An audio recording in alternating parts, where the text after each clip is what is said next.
Yes, please. Good morning, everyone. Welcome to SD Commerce Career, Sector 10, Panchkula. This is CA Dheeraj here, and hope so you're doing well. In the previous part, Chapter 7, that is all about audit sampling को लेकर जो कुछ content हमने जानबूझकर छोड़ा, because the last 1.5 page of this topic is more important than that of the others. Clear?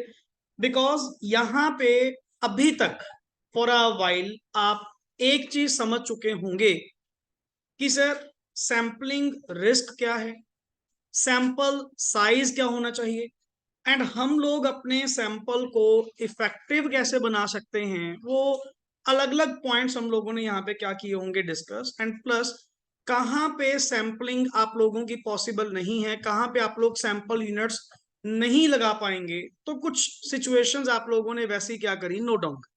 Clear? तो just for a while मैं आपसे सिर्फ दो वर्ड्स पूछना चाहूंगा। वन इज सैंपलिंग रिस्क क्या है, and is there are any factors जिनके ऊपर आपका ये सैंपल साइज क्या करता है, बेस करता है। यस, नंबर वन इज, सबसे पहले सैंपलिंग रिस्क अपने आप में क्या है सर? द ऑडिटर्स ओपिनियन में बी डिफरेंट, जो कि उसने ड्रॉ करी है किसके बेसिस पे?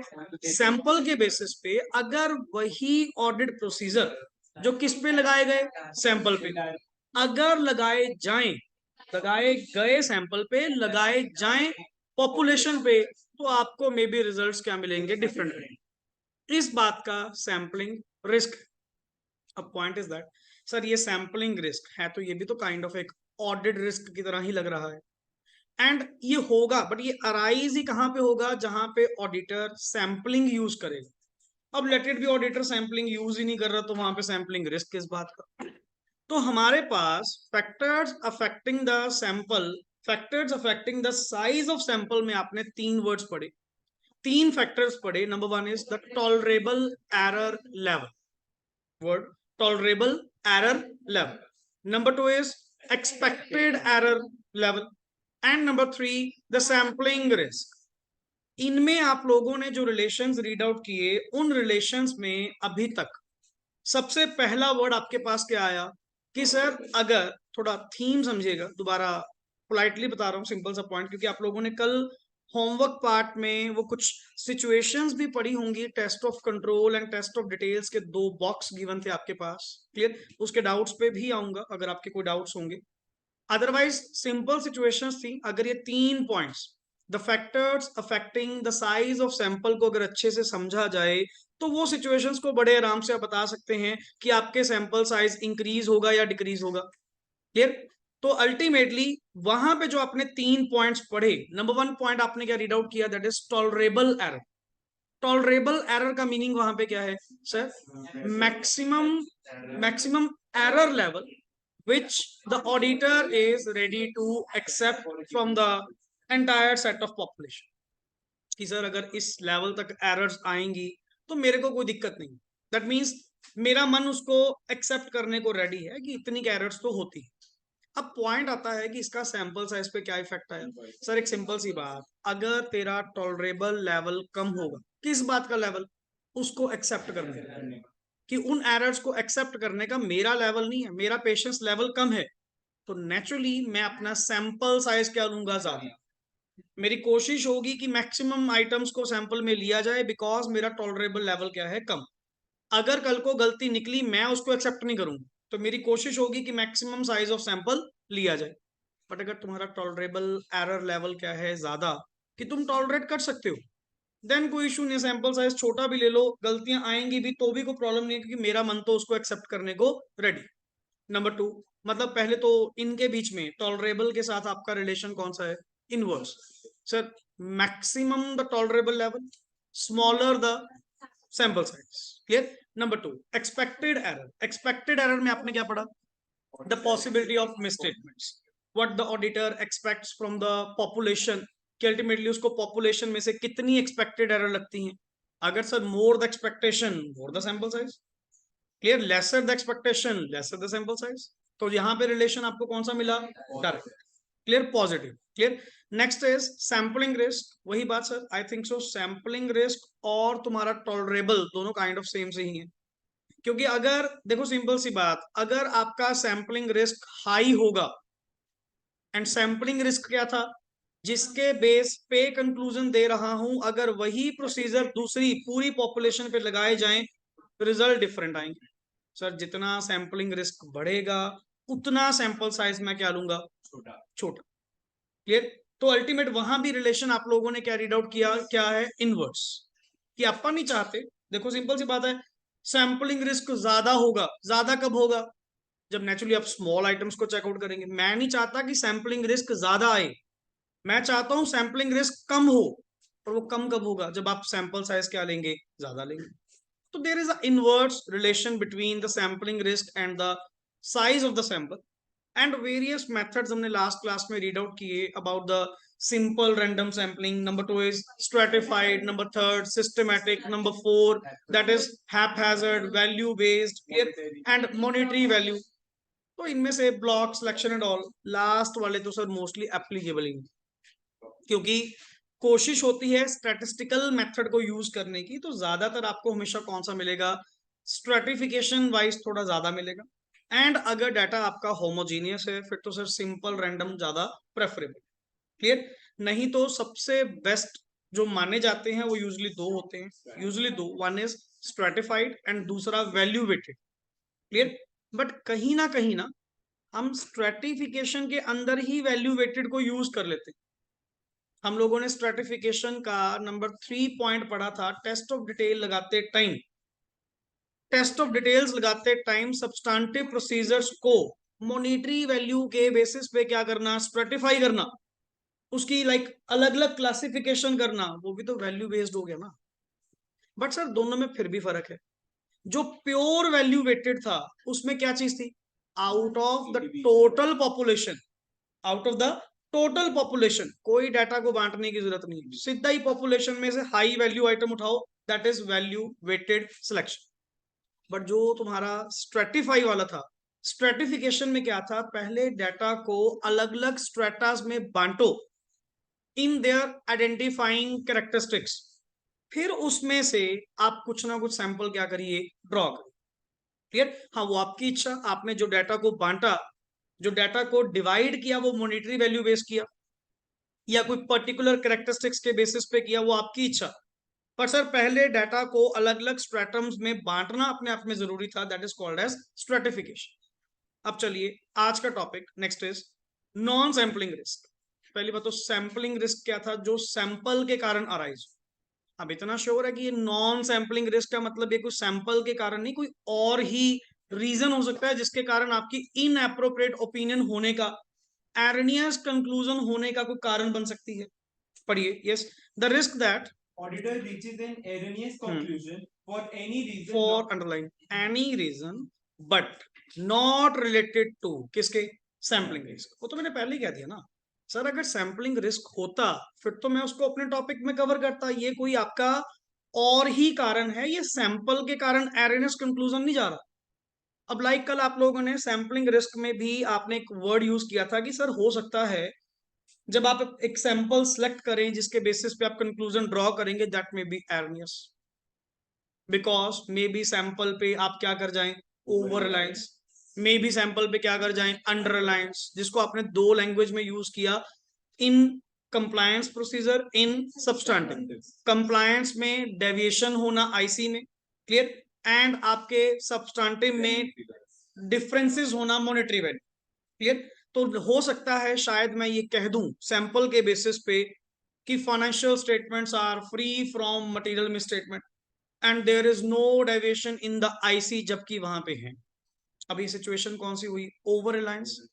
मैंने सैंपल के बेसिस पे क्या कर लिया, एंटिटी पे ओवर रिलायंस कर लिया कि इनके कंप्लायंस और सब्सटेंटिव प्रोसीजर तो अच्छे लगे हुए हैं, जबकि वैसा नहीं है। That will lead the auditor to the erroneous conclusion. यहां पे सही को गलत बताना गलत, क्लियर, कि जो चीज सही थी उसको आपने गलत बताया, दैट मीन्स एक्चुअल पोजीशन वहां पे क्या थी, मिसस्टेटमेंट्स हैं, डेविएशंस हैं, और तुम वहां पे क्या कह रहे हो, नहीं सर यहाँ पे कोई डेविएशंस नहीं, ओवर रिलायंस हुआ ना, तो यहां पे ऑडिटर की रिपोर्ट क्या जा रही है, एर्निंग्स गलत जा रही है सर, कंक्लूजन आपने गलत प्रोवाइड कर। बट नॉर्मल सेंस है कि फाइनेंशियल स्टेटमेंट्स आपकी क्या होती हैं, मिसस्टेटेड होती हैं। अब परफेक्ट तो कोई भी नहीं है, अब गलत को मैंने भी गलत बताया, तो फिर इसमें क्या गलत हो गया, मैं तो ठीक हूं। अब ultimately financial statements not perfectly free from miss statements, और मैंने भी उनके सिस्टम्स पे अंडर रिलायंस करा।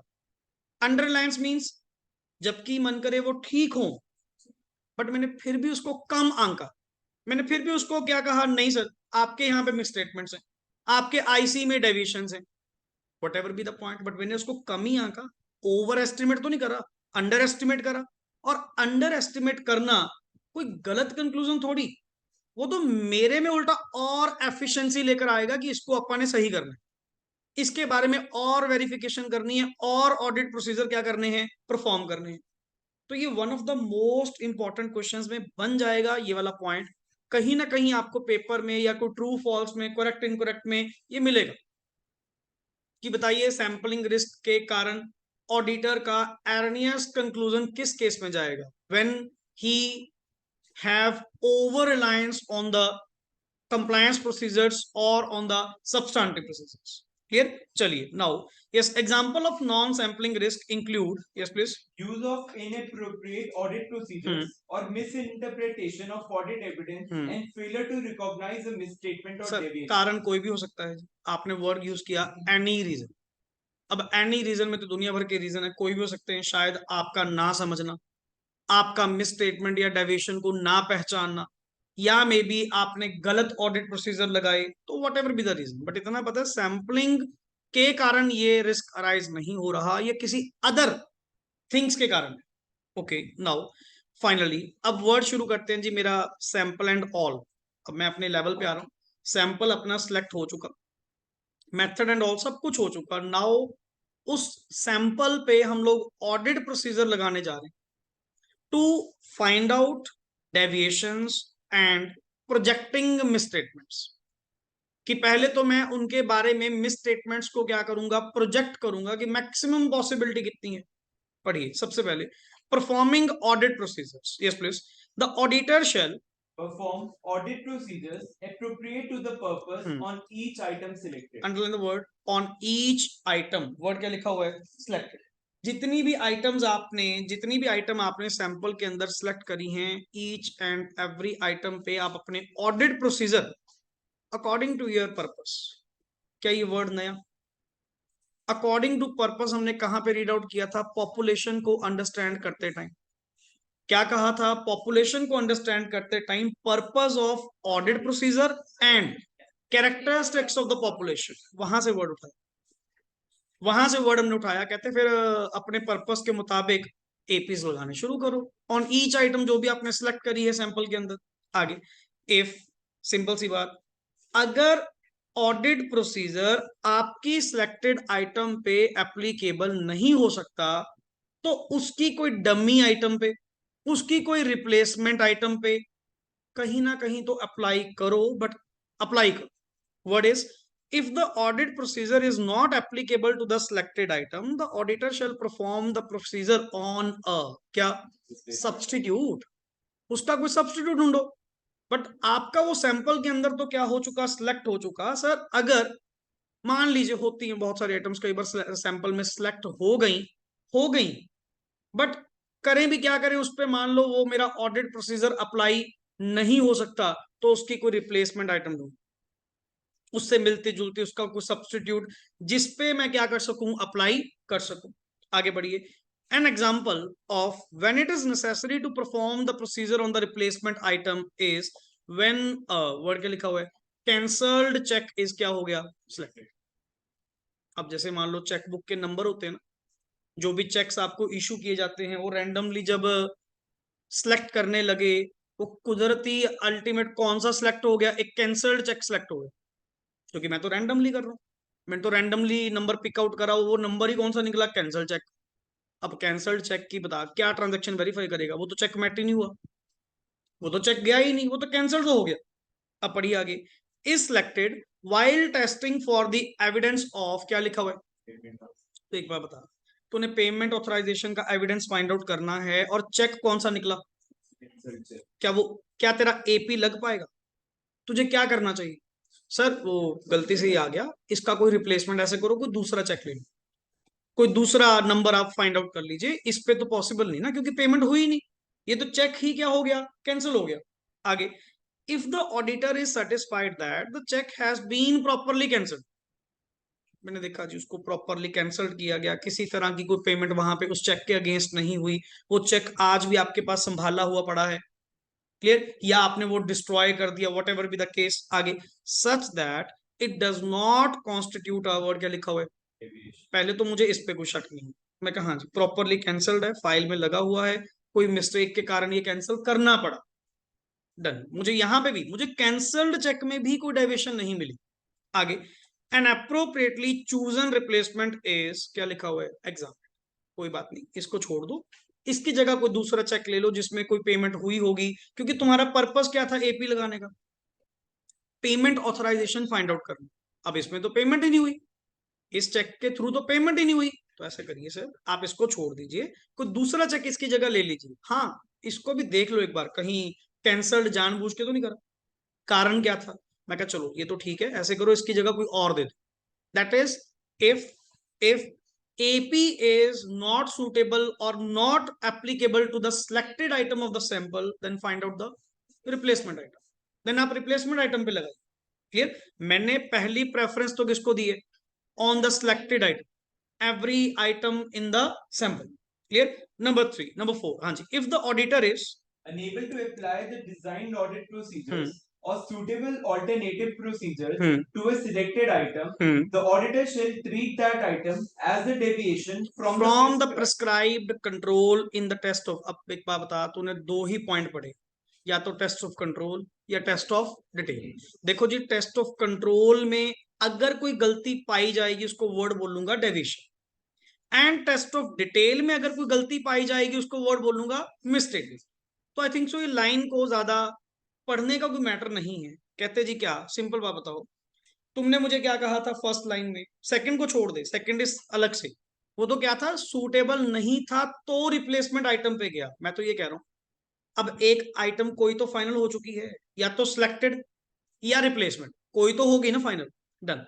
तुम अपने एपीज लगाओ, कहते सर मैं एपी डिजाइन ही नहीं कर पा रहा, मैं उस पे सूटेबल, मैं ऑल्टरनेटिव प्रोसीजर भी नहीं कर पा रहा, that means I am unable to perform, I am unable to perform my APs on the selected item or even on the replacement item, then what will I do? कहते sir कुछ नहीं, वो deviation, वो deviation है। अगर जिस चीज के ऊपर तुम अपने ना तो एपीज जो तुमने डिजाइन करे वो लगा पा रहे हो और ना ही कोई सूटेबल ऑल्टरनेटिव प्रोसीजर तक जा पा रहे हैं, फिर तो अल्टीमेट वो डेविएशन ही है, वो गलती ही है, in case of test of controls और misstatement in case of test of details. Now थोड़ा सा क्लियर हो गया, थोड़ा सा पॉइंट आ गया अपने सामने कि हाँ सर ये ऐसी डेविएशंस होती हैं जिनके बारे में आप कुछ कर ही नहीं पा रहे। आगे, एन एग्जांपल ऑफ व्हेन, अब इसके एग्जांपल है, अलग से पॉइंट नहीं है, पढ़िए। Yes, the auditor is unable to apply the designed audit procedures to a selected item is जिसकी डॉक्यूमेंटेशन क्या हो चुकी है, लॉस्ट। अब बता मैं किस पे एपी लगाऊं, मैं सूटेबल ऑल्टरनेट प्रोसीजर भी क्या लगाऊं। अब कई थिंग्स ऐसी होती हैं जिनकी कोई वेरिफिकेशन भी पॉसिबल नहीं है, बता मैं क्या करूं। मैंने तो सर उस आइटम को किस में हाईलाइट कर दिया, मैं क्या जी डेविएशन या मिस स्टेटमेंट है, सिंपल सी बात। मैं तो अपनी ओर से जो कर सकता था, अब उस आइटम के रिगार्डिंग डॉक्यूमेंटेशन है ही नहीं, चलो डॉक्यूमेंटेशन नहीं है, क्या मैं सूटेबल ऑल्टरनेटिव प्रोसीजर लगा सकता था, कहता जी वो भी नहीं लगा पाऊंगा, फिर तो सर ये डेविएशन, फिर तो इसको रिपोर्ट कर दो अल्टीमेटली। जहां पे आप अपने ऑडिट प्रोसीजर परफॉर्म नहीं कर पा रहे, that item, that selected item in the sample is क्या है, deviation. And the last, an example of a suitable alternative procedure might be the examination of subsequent cash receipts together with evidence of their source and the items they are intended to settle when no reply has been received in response to a, क्या लिखा हुआ है, positive confirmation request. Sir मान लो positive confirmation request का, मैंने AP है ना, ये भी कंफर्मेशन रिक्वेस्ट लेना ऑडिट प्रोसीजर है, मैंने लगाया, सामने वाला बंदा रिप्लाई नहीं कर रहा, अब मैं उसके लिए कब तक बैठा रहूं कि वो रिप्लाई करेगा। पहली बात, उसका रिप्लाई ना आना मुझे वैसे ही खटकेगा कि मैंने एक तो पॉजिटिव कंफर्मेशन रिक्वेस्ट लेटर भेजा है, तो एज पर ऐसे 505 रिप्लाई मिलना अपने आप में क्या है, जरूरी। चलो मैंने सोचा कि रिप्लाई नहीं भी दे रहा होगा, आप कोई दूसरा तरीका ढूंढ लो। अगर ये कह रहा है अल्टीमेटली कि फाइनली मेरी फाइनेंशियल स्टेटमेंट्स में इतना बैलेंस है आपको पे करने वाला या इतना रिसीव करने वाला, तो इनकी कैश बुक या पासबुक देख लो ना। लास्ट ईयर की ऑडिटेड बैलेंस से, लास्ट ईयर की ऑडिटेड बैलेंस से आप क्या करो, अपना बैलेंस उठाइए, ओपनिंग बैलेंस मिल गया, ड्यूरिंग द ईयर जो प्लस माइनस हुए होंगे एंट्रीज ट्रेस कर, पॉसिबल तो है, बैलेंस मैच तो कर सकते हो ना। तो कोशिश करो कि आप अपना सूटेबल ऑल्टरनेट प्रोसीजर लगाइए। नहीं लगा पाएंगे फिर तो मैं कह ही चुका कि वो क्या है, डेविएशन है या क्या है, मिसस्टेटमेंट। तो मेरे पास यहाँ पे अगर टोटल तुम्हें देखने को यहाँ पे कितने पॉइंट दिख रहे हैं, 6, पढ़ने वाले हैं 3, क्लियर, जिनमें से नंबर 1, नंबर 2 एंड नंबर 4 जिनमें कुछ एक्चुअल लैंग्वेज दी गई है। तो मुझे बताइए फाइनली इस पैराग्राफ का वर्ड मीनिंग क्या निकला जी। Number one, the auditor shall perform his audit procedures as per appropriate purpose के according on each item of the sample select, clear. Number 2, अगर selected item of the sample पे आप अपने procedure नहीं लगा पा रहे, then apply the audit procedure, आप किस पे अप्लाई करिए, रिप्लेसमेंट आइटम। और अगर सर आप एपी लगा ही नहीं पा रहे, ना किस पे सिलेक्टेड आइटम पे, ना किस पे रिप्लेसमेंट आइटम पे, क्लियर, या इवन सूटेबल ऑल्टरनेटिव प्रोसीजर भी नहीं कर पा रहे, then वर्ड क्या लिखा हुआ है, the auditor shall treat that item as a deviation from the prescribed control in case of test of controls and और a misstatement in case of test of controls. Simple word is this. चलिए अब आ जाइए, next is nature and cause of, क्या लिखा हुआ है जी।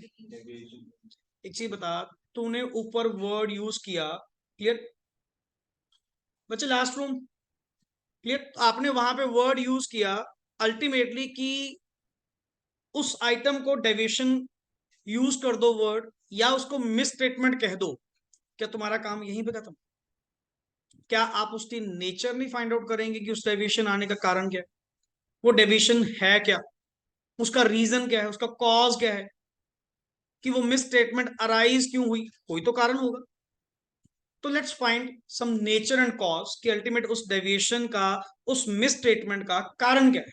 पढ़िए, यस प्लीज।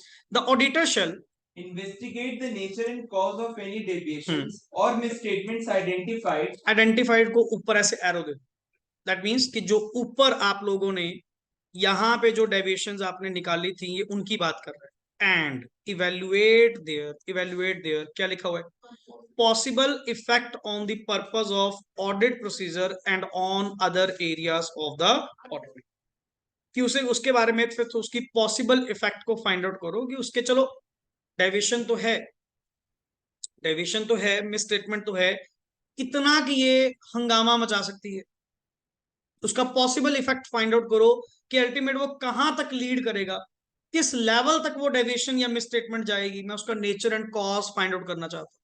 आगे number 2, in the extremely rare circumstances, खुद ही वर्ड बोल रहा है पहले तो, extremely rare circumstances when the auditor considers a misstatement और डेविएशन जो कि डिस्कवर्ड हुई सैंपल में टू बी एन, वर्ड क्या लिखा हुआ है, anomaly. Anomaly means, anomaly means exceptional. Exceptional मतलब सर, जिसको हम कहते हैं, मैं खुद बिलीव नहीं करता कि अल्टीमेटली जो ऑर्डिनरी कोर्स ऑफ बिजनेस का पार्ट ना हो, दैट इज एबनॉर्मल ट्रांजैक्शन।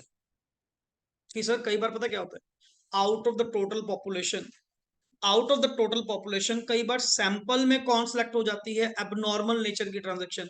तो एक चीज बता, एबनॉर्मल नेचर की ट्रांजैक्शन जो सैंपल में आ गई, क्या उसको होना चाहिए? और अच्छा, मैं उसके बेसिस पे, उस अनोमली के बेसिस पे मिस स्टेटमेंट्स के लेवल को प्रोजेक्ट करूं, क्या वो रोज होती है? मैं खुद ही वर्ड के बोल रहा हूं, पहली बात तो मैं ही खुद कह रहा हूं, एक्सट्रीम रेयर सर्कमस्टांसेस में ऐसा होगा कि ऑडिटर ने किसी मिसस्टेटमेंट या डेविएशन को कंसीडर किया, क्या कंसीडर करा, अनोमली। सर सैंपल के अंदर आ गई, बट ये पॉपुलेशन में नहीं है, ठीक है, एक आधी आइटम थी वो सैंपल में सिलेक्ट हो गई, और सैंपल में आना कहीं ना कहीं मिस स्टेटमेंट, क्योंकि मैं उस पर एपी नहीं लगा पाऊंगा। मेरे एपी किस पे होते हैं? ऑर्डिनरी कोर्स वालों पे। मेरे एपीज किस पे होते हैं? नॉर्मल नेचर ऑफ ट्रांजैक्शन पे। और ये कौन सी नेचर की है? अब नॉर्मल। तभी तो उस पे मैं एपी नहीं लगा पाया। तो ऊपर वाले पॉइंट के मुताबिक तुमने उसको क्या हाईलाइट करवा दिया? डेविएशन या मिसस्टेटमेंट। मैं क्या सर इसको साइड पे रख दो, ये अनोमली है। ये सिर्फ पता नहीं सैंपल में कैसे आ गई, मेरे को खुद नहीं पता, बट ये पॉपुलेशन में एग्जिस्ट नहीं करता। एक तो होता है कि सर पॉपुलेशन की ट्रू रिप्रेजेंटेटिव है, फिर तो मैं इसको रखूं, फिर ये अनोमली नहीं है। अनोमली मींस यहां पे है जरूर, बट ये पॉपुलेशन में नहीं है। जैसे पता नहीं, लक बाय चांस एक ही, अनलकीली एक ही आइटम थी, वो सैंपल में सिलेक्ट हो गई, बट सर ये पॉपुलेशन में एग्जिस्ट नहीं करती, तो इसको अनोमली ट्रीट कर दीजिए, इसको अलग रख दीजिए। इनके बेसिस पे मिस स्टेटमेंट्स को प्रोजेक्ट करना क्या होगा? गलत होगा, बिकॉज ये एबनॉर्मल नेचर की। क्लियर? नेक्स्ट पढ़िए।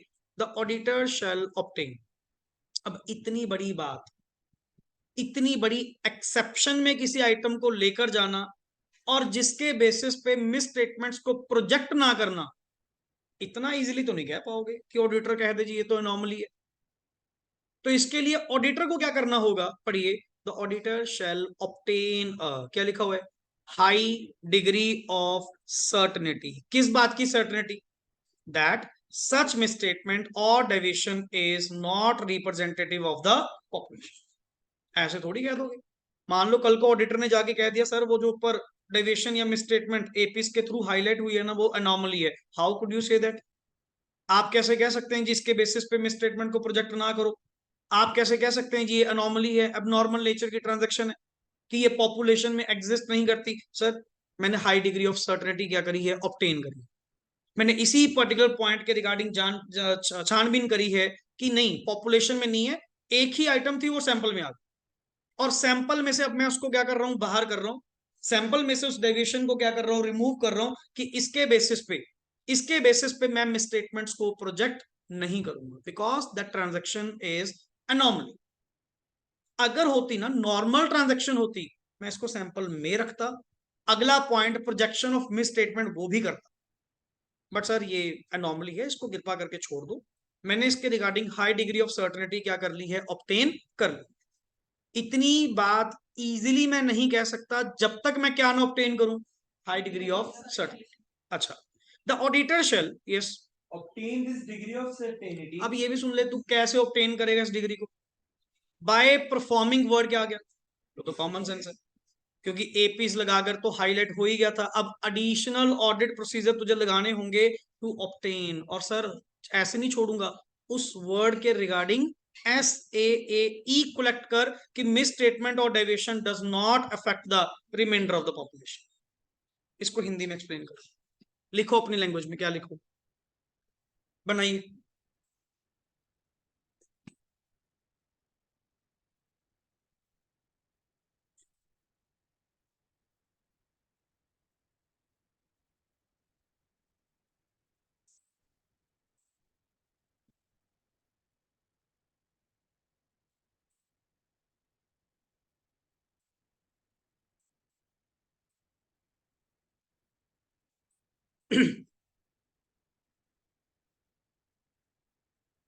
That means in simple words कि अगर ऑडिटर को एनॉमली मिलती है, पहली बात तो वो है ही एक्सट्रीम रेयर सर्कमस्टांसेस है जहां पे ऑडिटर ये कंसीडर करेगा, पहली बात।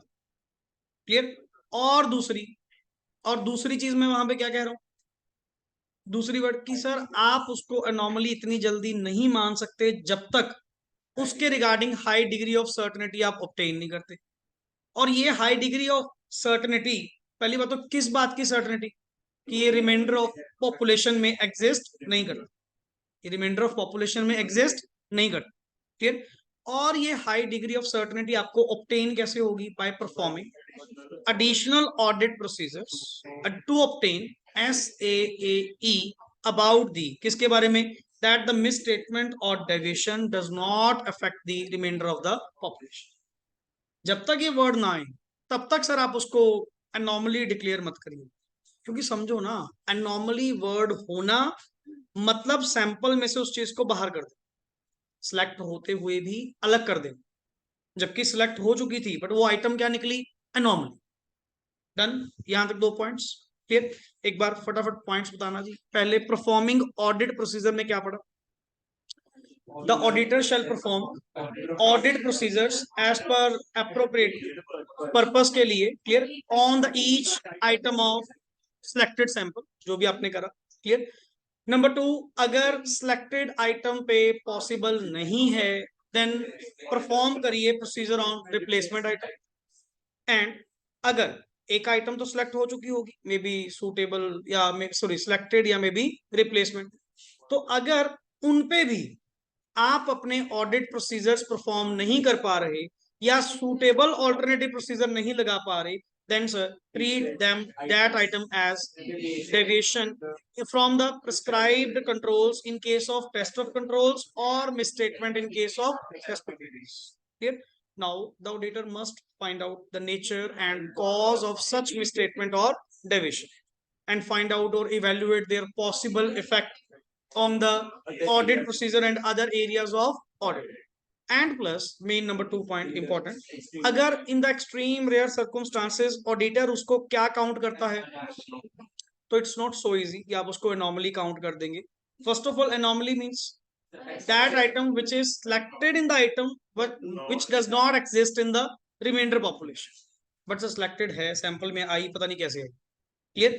तो आप इसके रिगार्डिंग पहली बात तो ऐसे कंसीडर नहीं कर सकते, आप इसके regarding high degree of certainty, किस बात की, that it does not affect the and या फिर नॉर्मली कि ये रिमाइंडर ऑफ द पॉपुलेशन में एग्जिस्ट नहीं करता। और ये हाई डिग्री ऑफ सर्टेनिटी आपके पास कैसे आएगी, by performing additional audit procedures by obtaining SAAE that misstatement और deviation does not affect the reminder of the population. चलिए नेक्स्ट इज, आगे वर्ड आता है जी प्रोजेक्टिंग मिसस्टेटमेंट्स। अब सुन, एपी लगाए, एपी में डेविएशन आई, डेविएशन या मिसस्टेटमेंट आई, तूने डेविएशन और मिसस्टेटमेंट का फाइंड आउट क्या किया, नेचर और कॉज फाइंड आउट किया। अब पॉइंट ये है, नेचर एंड कॉज हो चुका, अनोमली को मैं साइड पे कर चुका। नाउ उनके बेसिस पे, उन मिसस्टेटमेंट्स के बेसिस पे मैं वो सैंपल से आई थी ना, जो आपने पीछे करा वो सैंपल से आई थी ना मिसस्टेटमेंट या डेविएशन। अब उस सैंपल के बेसिस पे पूरी एफएस के अंदर मिसस्टेटमेंट मैं क्या कर रहा हूं, प्रोजेक्ट कि what is the possible effect, कितनी को हो सकती है, that is projecting misstatements. Language पढ़िएगा ध्यान से। The auditor is required to project misstatements for the population. इसको लिख ऊपर करके अलग से, क्योंकि जो पहले मिसस्टेटमेंट आई वो सिर्फ सैंपल से थी,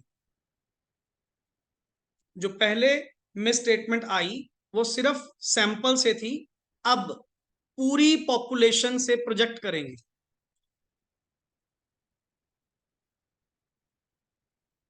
कहीं आप ऐसे कह दो जी पीछे भी मिसस्टेटमेंट और डेविएशन थी, अब दोबारा फिर कर रहे हैं, ये अब उस सैंपल के रिजल्ट्स के बेसिस पे पॉपुलेशन की मिसस्टेटमेंट्स क्या कर रहा हूं, यहां पे मैं प्रोजेक्ट कर रहा हूं।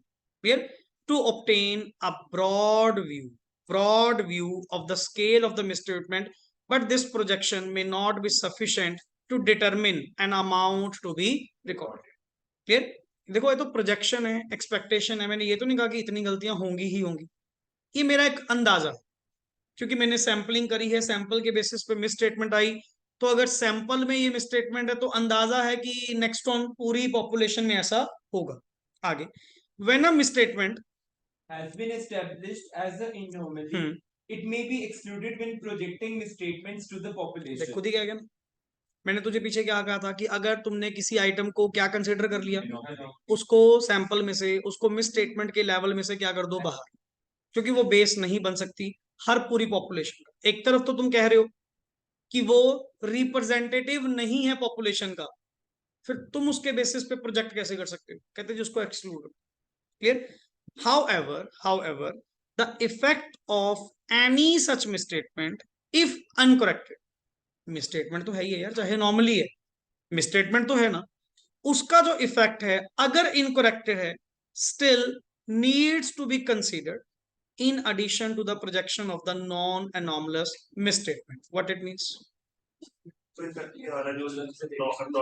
पहला पॉइंट, पहले क्या कहा आपको ये बताइए, कि जो एनॉमली है, क्योंकि वो पूरी प्रोजेक्शन का पार्ट नहीं बन सकता, क्योंकि जो चीज सिर्फ किस में एग्जिस्ट करती है, सैंपल में, पॉपुलेशन में तो है ही नहीं, तो that item is basically anomaly.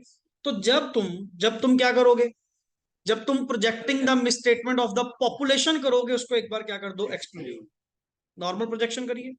अच्छा, अब ट्रांजैक्शन दो हो चुकी, वन इज एनॉमली एंड दूसरी नॉन एनॉमली ट्रांजैक्शंस। क्लियर? देखो, एनॉमली को तो तुमने बाहर कर दिया, डन, वेरी क्लियर कि इसको तो आपने बीच में एक्सक्लूड नहीं करना, सॉरी इंक्लूड नहीं करना, इसको बाहर रखो, क्योंकि ये चीज आपकी पॉपुलेशन में एग्जिस्ट नहीं करती।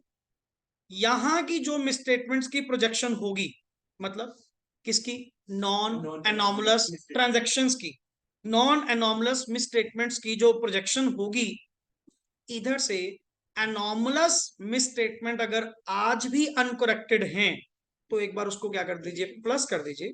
मैंने एडिशन करवाई, इसके बेसिस पे प्रोजेक्शन तो नहीं करवाई ना, मैंने एनॉमलस के बेसिस पे प्रोजेक्शन तो नहीं करवाई। मैंने क्या कहा, सर उसका इफेक्ट और बाकियों की प्रोजेक्शन, इन दोनों को ऐड कर दीजिए, साथ में रख लो, साथ में रख लो, बट उस एनॉमलस के बेसिस पे आप क्या नहीं करेंगे, प्रोजेक्शन नहीं करेंगे। क्यों नहीं करेंगे, बिकॉज दैट इज अनॉमली, वो नॉर्मल पॉपुलेशन में वो चीज एग्जिस्ट नहीं करती। तो how could I predict, how could I project the misstatement based on that item which is not in the remainder population. आगे बढ़िए। यस, हाँ, इफेक्ट ऑफ, हाँ, जो भी उसका जो एंट्री का, जो अनोमली का जो भी इफेक्ट होगा मिसस्टेटमेंट होने का, उसको आप क्या करेंगे, इन एडिशन ऐड ऑन करेंगे। आगे, for test of controls, yes, No explicit projection of deviations is necessary Hmm. since the simple deviation rate is also the projected deviation rate for the population as a whole. बिल्कुल sir, देखो for test of controls के लिए कोई explicit projection of deviation is necessary नहीं है, since the sample deviation rate जो होता है, जो सैंपल में डेविएशन रेट आपको मिलेगा, is also the projected deviation rate. Naturally जब तक आपके सामने अनॉमली नहीं होगी, जो गलती आपको कहाँ मिली, सैंपल में, वही मैं एक्सपेक्ट किसमें करूंगा। अब एक चीज बताइए, जब आप बॉडी टेस्ट करवाते हैं, जब सैंपल में जो रेशियोज चेंज मिली, उसके बेसिस पे वो पूरी बॉडी का रिजल्ट देते हैं। वो जो रिजल्ट है वो सिर्फ उस सैंपल में थोड़ी, वो डेविएशन सिर्फ उस सैंपल में थोड़ी, वो नेक्स्ट ऑन अप्लाई वो डेविएशन रेट किस पे कर देते हैं, पूरी बॉडी पे। सेम चीज तो ये कह रहे हैं आगे, एज ऐसे 3305 provides guidance when deviations from controls upon which the auditor intends to rely are detected. और 3305 पर्टिकुलर जो ऐसे है, वो इसी चीज में क्या करता है, डील करता है। क्लियर? सो लास्ट वाले वर्ड में क्या कहा, कोई एक्सप्लिसिट प्रोजेक्शन नहीं है ऑफ द डेविएशन, जरूरी नहीं है कि इतनी ही होगी। जो सैंपल में से डेविएशन रेट मिला, वही प्रोजेक्टेड पॉपुलेशन का एज अ होल, वही डेविएशन रेट माना जाता है। क्लियर? चलिए, anomaly means a miss statement, हाँ जी, अ मिस स्टेटमेंट और deviation that is demonstrably not representative of misstatements or deviations in a population. इसको लिख ले, जो वो आइटम जो सैंपल में सिलेक्ट हो गई बट पॉपुलेशन में एग्जिस्ट नहीं करती। एनॉमली का मतलब वो आइटम जो सैंपल में सिलेक्ट हो गई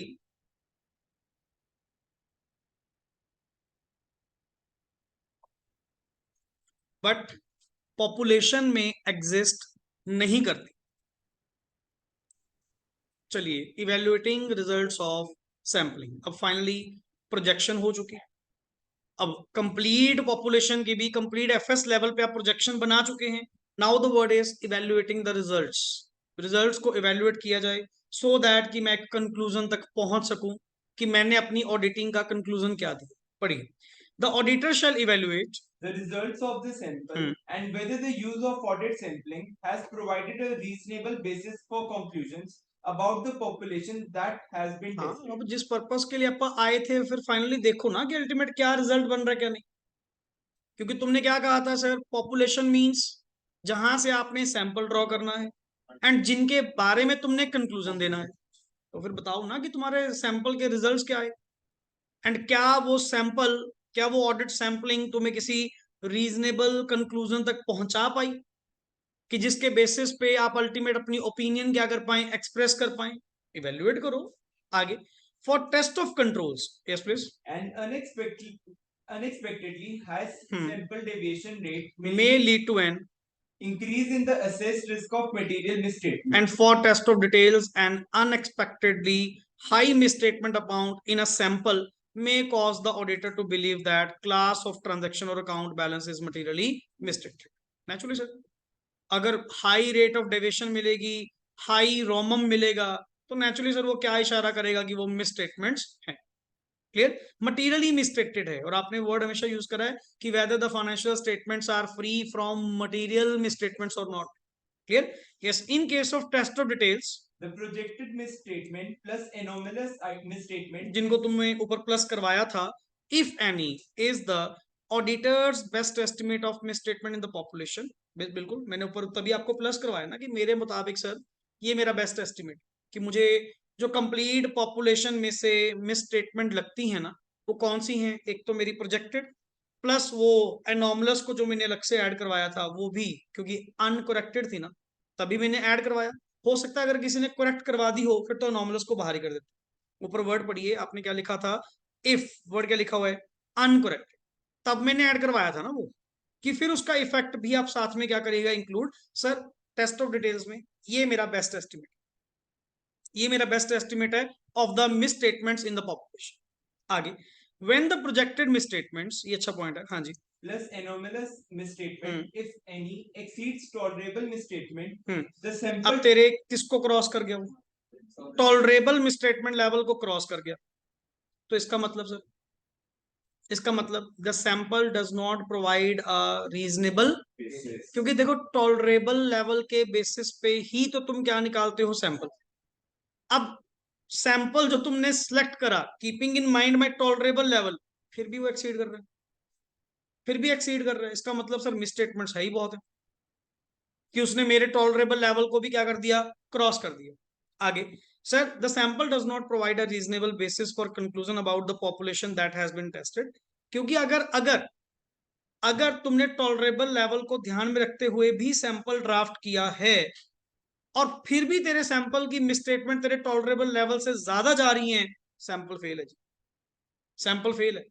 आगे, considering the results of other audit procedures, yes, helps the auditor to assess the risk that actual misstatement in the population exceeds tolerable misstatement, and the risk may be reduced.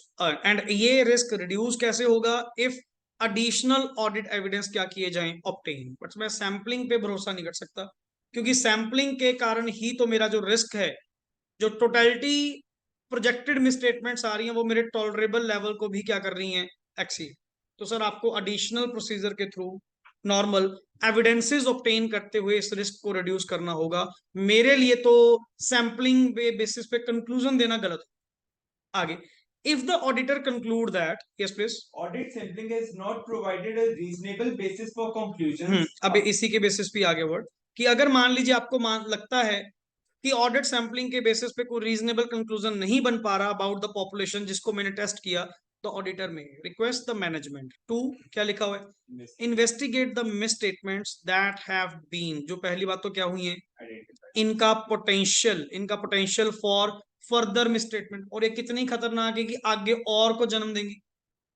Potential for further misstatement and to make any necessary adjustments. मैं तो sir आपको request करूंगा, जो identify हुई हैं उनको, उनके next on को, और इनमें अगर कोई एडजस्टमेंट आपको करनी पड़ती है तो करिए, बट ये गलतियां हैं. आगे, टेलर दी और प्लस टेलर दी, फिर मैं अपना प्रोसीजर क्या करूंगा, चेंज करूंगा जी, कस्टमाइज्ड करूंगा. Nature, timing and extent of those further audit procedures to be best achieve the required assurance. फिर देखो जो मेरे हाथ में आएगा, तो अब दोनों को मिल बांट के करना होगा, क्योंकि सैम्पलिंग तो होगी फेल, सैम्पलिंग हो गई फेल. फेल होने का कारण, फेल होने का कारण तुम्हारी projected misstatement plus effect of anomalous exceed the tolerable misstatement. Sir अब फायदा नहीं है. मैनेजमेंट को रिक्वेस्ट करा कि तुम भी कुछ मदद करो, मैं तो अपनी NTE of further audit procedure को टेलर करूंगा to get the required assurance, ताकि मैं अपनी एश्योरेंस ले पाऊं, एक ओपिनियन तक पहुंच पाऊं. That is all about. Clear. पहले दोनों पॉइंट्स फटाफट अभी रिवाइज करो, एंड द लास्ट हम करेंगे फिर difference between test checking and routine checking. जल्दी, एक्सक्यूज मी अच्छे सर, से। हाँ जी बताइए। प्रोजेक्टिंग मिसस्टेटमेंट्स का फर्स्ट पॉइंट एक्सप्लेन कर दो। फर्स्ट पॉइंट इज दैट कि सर अब ऑडिटर ब्रॉड व्यू ले, जो आपने सैंपल, मैंने तभी लिखवाया था ना, क्योंकि जो पीछे मिसस्टेटमेंट या डेविएशन आपने निकाल ली थी वो सिर्फ सैंपल से आई थी। अब वहां से नेक्स्ट ऑन पूरी पॉपुलेशन की मिसस्टेटमेंट्स को प्रोजेक्ट करना, that is our first point. Yes sir. Excuse me sir, हाँ जी, सर सेकंड प्रोजेक्टिंग मिसस्टेटमेंट्स के सेकंड पॉइंट का ये अनकरेक्टेड वाला पार्ट दोबारा एक्सप्लेन कर दो, सेकंड लाइन। अनकरेक्टेड का मतलब देखो, वैसे तो अनोमली को मैंने प्रोजेक्शन के अंदर लिया ही नहीं, कि जब आप पूरी पॉपुलेशन की मिसस्टेटमेंट्स को क्या करेंगे, प्रोजेक्ट करेंगे, एनॉमलस ट्रांजैक्शन को बीच में मत लेना।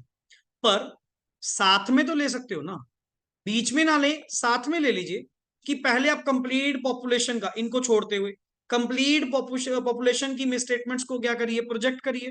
प्लस अगर वो मिसस्टेटमेंट्स जो एनॉमलस के कारण है, अगर वो अनकरेक्टेड हैं, तो उनको भी साथ में क्या करिए, कंसीडर करिए, ये चीज। Okay sir.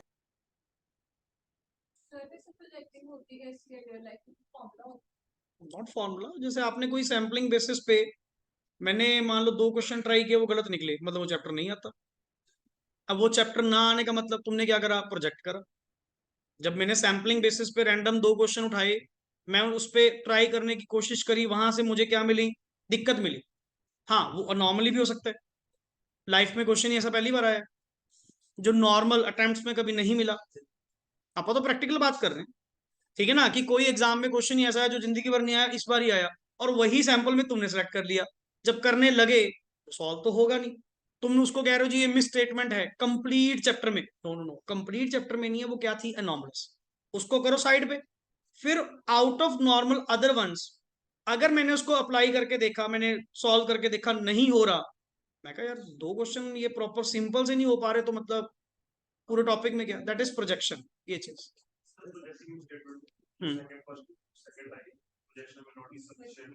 हाँ, to determine the amount to be recorded. Projection मतलब सर, प्रोजेक्शन है क्या, एक एस्टिमेशन है। हाँ, मैं एक्चुअल तो नहीं कह रहा ना इतनी स्टेटमेंट, बट जब प्रोजेक्शन ही मेरी सैंपल के बेसिस पे इतनी जा रही है, तो मैं ये नहीं कह रहा कि एग्जैक्टली उतनी गलतियां होंगी, एक एस्टिमेशन, वो चीज। सिलेक्ट पॉपुलेशन में से हुई है, सिलेक्ट हो गई, बट ये रिमाइंडर ऑफ पॉपुलेशन में एग्जिस्ट नहीं करती। दैट्स वाई एक वर्ड पर नीचे क्या लिखा हुआ है सर, दैट मिसस्टेटमेंट और deviation that is demonstrably not representative of misstatement और डेविएशन इन द पॉपुलेशन। कि जैसे आप कहते हैं ना एक्सट्रीम रेयर, एक ही था, वही सैंपल में सिलेक्ट हो गया, और सैंपल में सिलेक्ट होने का मतलब तुम तो कह रहे हो शायद ये रिप्रेजेंटेटिव है, कहते नहीं सर ये अनोमली है। आप इसको अगर बाहर भी कर दोगे ना, बाकी पॉपुलेशन में ये एग्जिस्ट नहीं करता, ये एक ही था, है पॉपुलेशन में से सिलेक्ट हो गया, किसमें, सैंपल में, बट ये दोबारा पॉपुलेशन में एग्जिस्ट नहीं करता कि इसके बेसिस पे तुम प्रोजेक्शन करो, वो चीज। हाँ जी। प्रोजेक्टेड स्टेटमेंट और एनॉमलस के बेस पे अगर हाँ, टॉलरेबल ई से एक्सीड हो गया, हाँ, तो फिर होल के प्रोडक्ट को किधर, तो होल ऑर्गेनाइजेशन मतलब होल लेवल पे करते हैं हम। ऑडिट पहली बात तो प्रोजेक्टेड मिसस्टेटमेंट ऑलरेडी तेरी पॉपुलेशन बेस्ड है, पहले तो होल लेवल ही चल रहा है, और तेरे टॉलरेबल लेवल की, टॉलरेबल मिसस्टेटमेंट के लेवल को, पहली बात तो टॉलरेबल मिसस्टेटमेंट भी ना पॉपुलेशन बेस्ड ही था। डेफिनेशन दोबारा पढ़ देना, tolerable error means that I can accept from the entire set of population. Clear, मेरे उस लेवल से अगर ये एक्सीड कर गया, तो सर आपको फर्दर ऑडिट प्रोसीजर लगाने पड़ेंगे। दैट मींस मैं सैंपलिंग के बेसिस पे कंक्लूजन ड्रॉ नहीं कर पाऊंगा। हाँ, होल लेवल पे एफएस, ये सारा पेज ही किस पे चल रहा है तेरा, एफएस लेवल पे पूरा कंप्लीट करिए जी, अच्छे से देखो एक बार, कंप्लीट वर्डिंग पढ़िए एक एक।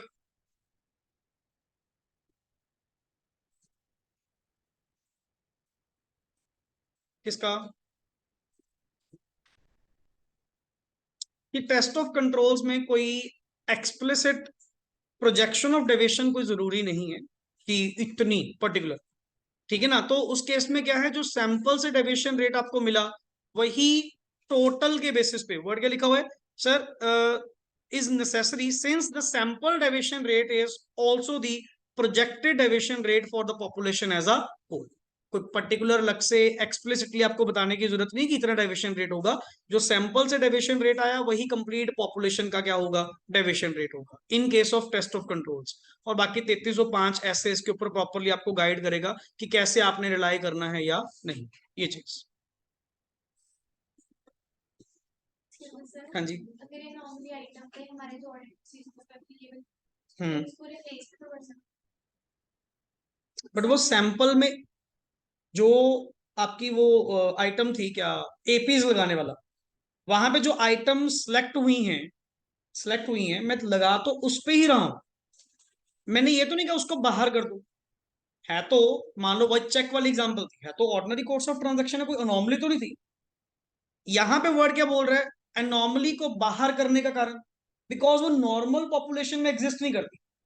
वहां पे तुमने रिप्लेसमेंट आइटम क्यों फाइंड आउट करी, बिकॉज जो तुमने सिलेक्ट करा था ना उस पे एपी नहीं लग सकता, बट उसके जैसों पे तो लग सकता है ना, वो पॉपुलेशन में तो एग्जिस्ट करती है ना, ये चीज।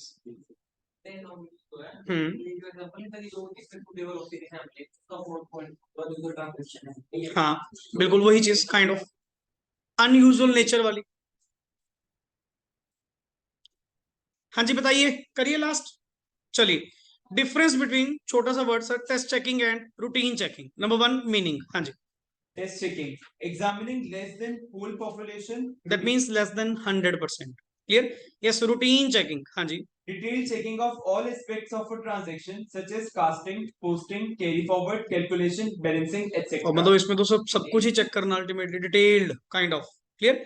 Yes, objective to form an opinion On financial statements on the basis of examination of selected items only. बिल्कुल, yes, to ensure Arithmetical accuracy of entries on in original books and to ensure their correct posting. बिल्कुल sir, दोनों का naturally motive ही अलग अलग है। Test checking का मतलब क्या है, टू फॉर्म एन ओपिनियन, और उधर रूटीन चेकिंग का मेन मतलब क्या होता है, to find out arithmetical accuracy. Yes, nature it may be Judgmental or statistical device. बिल्कुल सर, क्योंकि आप सैंपल चूज करोगे एंड ऑल, वो अपने आप में जजमेंटल एंड स्टैटिस्टिकल है, बट इसमें कुछ नहीं है, तो सर मैकेनिकल है।